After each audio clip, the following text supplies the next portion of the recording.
In a forest where shoes grew on branches and socks fluttered like pennants in the breeze, there lived an unusual bird named Lace.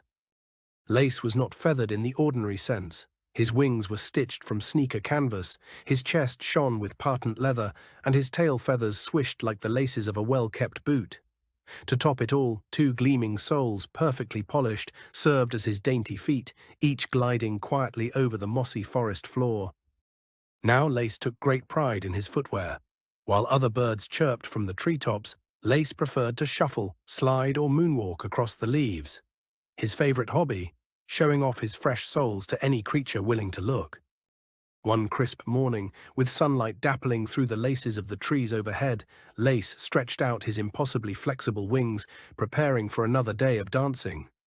But as he stood, he wobbled, then lurched sideways into a bush of old loafers. Something felt terribly wrong. He peered down, his heart fluttering faster than a shoelace in a whirlwind. His left sole was gone.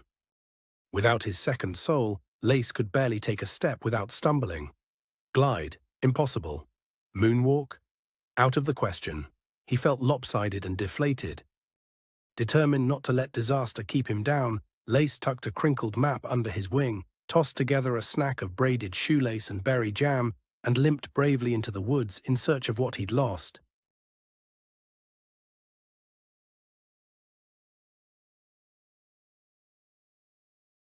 His first stop was the knobby, gnarled trunk of the hiking boot tree, home to Mrs. Booter, the wise old owl. Mrs. Booter, perched on a branch dusted with insoles, peered over her round glasses and nodded sagely as Lace explained his problem. The forest remembers everything that walks upon it. Seek the trail of footsteps that wander in circles. The answer may lie at the end. Thanking Mrs. Booter, Lace followed a winding path cobbled together from flip-flop stepping stones. The trail twisted back on itself, round and round, until Lace found himself beside a glistening puddle shaped exactly like a footprint. There, quietly perched on a rock, was his missing sole, now pulsing with a gentle golden glow. "I needed a break, Lace," the soul whispered. "You never let me rest, always dancing, stomping, hurrying along. Even souls need to breathe." You were right. I never thought about how much I asked of you. "If you can promise a little gentler walking," the soul replied, "I'd like to come home." With that, the soul wriggled itself back beneath Lace's foot.